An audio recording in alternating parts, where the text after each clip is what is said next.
All right, folks, Vitek here from Wani, and with us today we have Michael Keene of the Faceless. How are you doing today? I'm doing just fine. How are you doing? I'm good, man. Stoked that you guys are, finally heading to land down under. It's been a long time. The band went through a period where, you know, for quite a while, in fact, there's been long periods of time where the Faceless is essentially just me.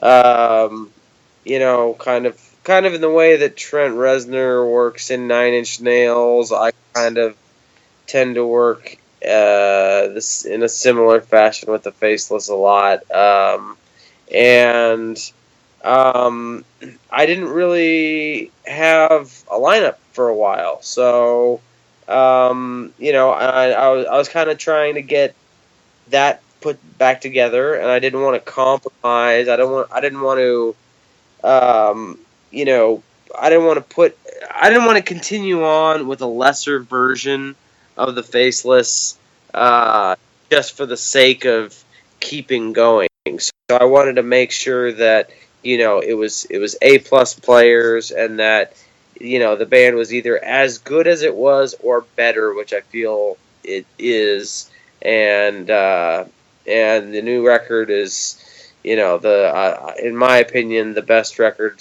that to date. It's definitely my proudest work, my proudest writing, certainly my proudest mix and master. That's for sure. I'm really excited for people to hear it. So No, that sounds really good. I mean, obviously, like you said, that you've been on road from last couple of years with a new lineup, obviously. So, how have the right, live shows been so far with the new lineup? they've been great. It's been really cool. More so than anything.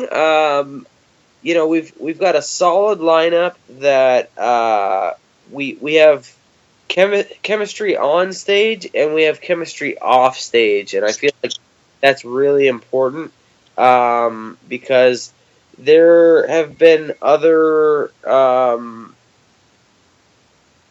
incarnations of the Faceless that were amazing players, but the chemistry off stage just was not there. And even as amazing players, sometimes the chemistry on stage wasn't there. Um, this group of guys, like, this is like the first time where I can really say that, like, I really love all of these guys, and I know that they have my back, I have their back, and that there's a strong chemistry, and I think it shows on stage. I think you can definitely see that we're a band that we all love each other, and we love playing with one another, and we have respect for one another. So it's made, and that makes you more comfortable on stage, and it opens you up. When you're on stage with someone that you hate, which I won't name any names, but there's been a couple times where there's been members where the majority of the lineup didn't really like one person or another, and it's really hard to kind of open up and really be yourself on stage when you're sharing the stage with someone that, like, you kind of can't stand the sight of them, and sharing the stage with a bunch of guys that you really love and admire. It not only does it open you up to have a better time and be yourself, but I feel like the chemistry between you when you're playing is better, and there's just a magic there that isn't there otherwise. So so that's finally there in a very genuine way, which is great. That's cool, man. That's really good to hear. And obviously, the autotheism was something that that did wonders around the world with how successful it was. And then obviously you announced that In Becoming a Ghost would be released in 2016. And like you Yeah, said, that you had to kind of get back on shape with the lineup and sort it out. right. So 2017 is here. What is the current status of the record? I mean, have you established any solid release date or something? So the current status is this. The all tracking is done. Mixing is done. Basically, I'm in the mastering stage. I kind of mix and master at the same time, so it's kind of final touches of the mix and just getting the mastering tweak just right on the record, which is literally like we're talking a couple days here. The record will be turned into Sumerian. The masters will be turned into Sumerian in just a few days, and then I was very explicit with them that I did not want them to set a release date until I turned the masters in, because on previous records there were release dates set, and then things ended up taking longer. And of course, what's the last thing that happens is the last thing in the process is the mix. So the mix is the thing that suffered on like with Planetary Duality, for instance. I essentially didn't mix the record because there was no time. They told me that if I didn't get the record to them in 24 hours, that we were going to miss street date. And I stayed up all night, worked for 24 hours. I had listener fatigue. So I couldn't even I couldn't even hear the mistakes I was making, and I turned it in as was. And then come to find out, it sat on their desk for 10 days before they even turned it into the press plant. So I had 10 days I could have worked on the mix and could have gotten it great, but instead that happened. So and now I have to live with that forever. So well, I don't have to live with it forever actually, because I'm actually doing a remix of Planetary Duality, remix remaster of Planetary Duality, which will be hopefully be released next year as a 10-year anniversary. But anyway, all of that to say that in the next few days the record will be turned in, and a street date will follow shortly after. And Do you see it like happening in summer around July, June, or are you planning in the fall? we're, we're looking at probably most likely August.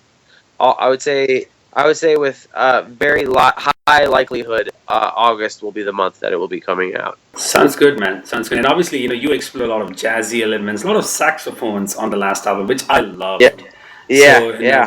when you talk about the musical direction, how different is this as compared to, writing In Becoming It, a Ghost and Autism? well, it's the most diverse record that I've made for sure. Um, I mean, to give you an idea, there's a flute solo in a song. Uh, you don't hear that in death metal too often. Um, as a matter of fact, the same guy who played sax on the last record played the flute solo on this record. And um, actually, one of the things that took held the record up a little bit was that I was actually kind of having a hard time finding uniformity in the mix, because the material was so diverse that it was really hard to find a universal mix to start from. Because generally with metal, like with other styles of music, if the mix is different from one song to another, that's totally fine. With metal, everybody expects there to be a certain amount of uniformity. Yeah, they expect the drum sounds to be the same, the guitar tones to be the same, etc., etc. And with how different the material is from song to song, it was hard to find sort of like a bass mix, that a universal bass mix to start from, and then start doing the fine tweaking of each song from there. So that was actually one of the biggest challenges. Awesome. And from the perspective of writing a crushing death metal album, which Faceless is always known for, does it raise a bar as compared to the previous records? Yeah, I mean, it definitely does, man. There's some serious technicality in there. I think, like when Autotheism came out, we expected there to be a small amount of backlash, from people that wanted Planetary Duality Part Two, which there was a small backlash. It wasn't horrendous. It was about what we expected, and that's to be expected if you change your sound a little bit. But I think it certainly still sounded like a Faceless album. It just sounded a little more diverse, and same thing with this one. It's still very much sounds like a Faceless album. It's just even more diverse. And I also went into the writing process with a concept in mind of writing something that had the signature sort of technical death metal sound that was created on Planetary Duality, combined with the sound of autotheism. So somewhere in between there, but its own thing as well. So, trying to kind of lay it somewhere between there, and then also have it be its own thing and push the boundaries even further of what's acceptable in still being able to call it metal. Right, So that's really cool to hear, man. And is this a concept record because you had the three parts on autism, which were more sort of a concept. So is this right, yeah. on the conceptual side as well? It's loosely conceptual. The last record was it was pretty conceptual. It dealt with a running theme from start to finish. It wasn't a concept album in the sense that there was, well, actually, I shouldn't say that. There was a story to autotheism. It was sort of vague, but the storyline was it was based on it was based on a Nietzsche book called "Thus Spoke Zarathustra," and the character in the infamous saying "God is dead." That came from the book "Thus Spoke Zarathustra." The line is God is dead and we have killed him, and the idea, the storyline behind autotheism was, what if Zarathustra was born right now and into this world with all the technology, with all the knowledge we have, and what would his perspective of reality have been? So that was sort of the storyline of that. With this one, there is no storyline. It's just a theme of ideas. It's more of a cathartic album.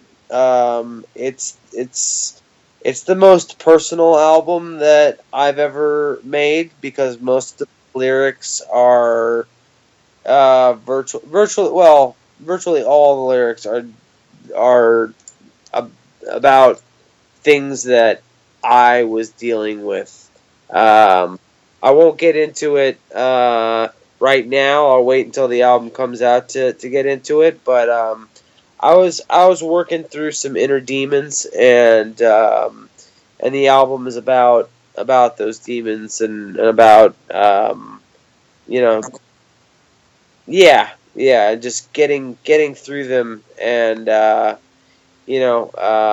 name even kind of ties into to the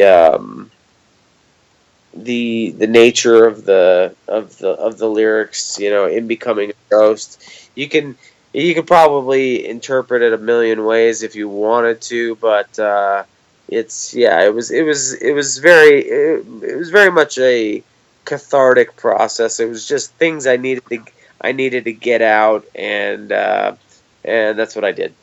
Awesome, man. That's really good to hear. And obviously, you have Ken now as the frontman, and obviously you got back with Brendan and Jason as well. I love Jason's work with Hate Eternal, and obviously Yeah. the Justin as well. So are they part of the record in terms of the songwriting bits and pieces, or just from the recording perspective? Um. So I had virtually all of the material written when they joined the band.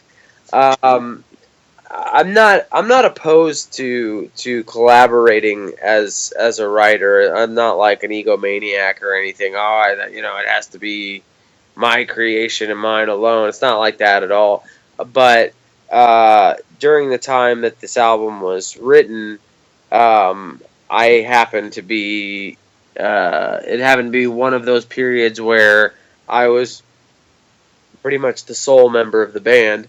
So it was pretty much almost 100% written when they came into the picture. Justin helped me write uh, one riff in the Spiraling Void.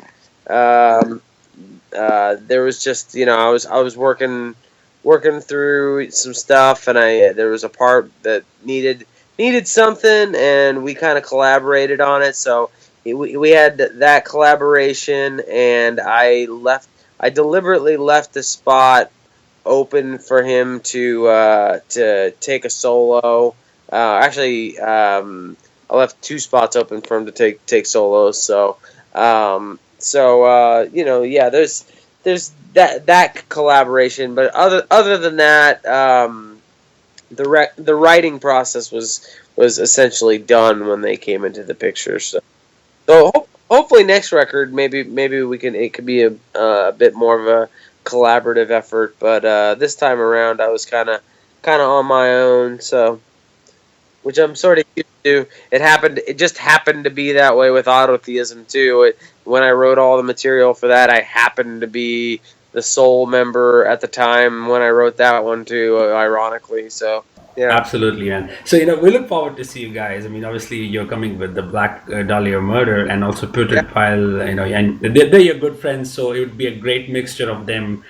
Throwing in melodies and Faceless throwing the technicalities. So thank you so much again, Michael. It was great having a chat with you. Thank you very much. You too. Take care, brother. See ya.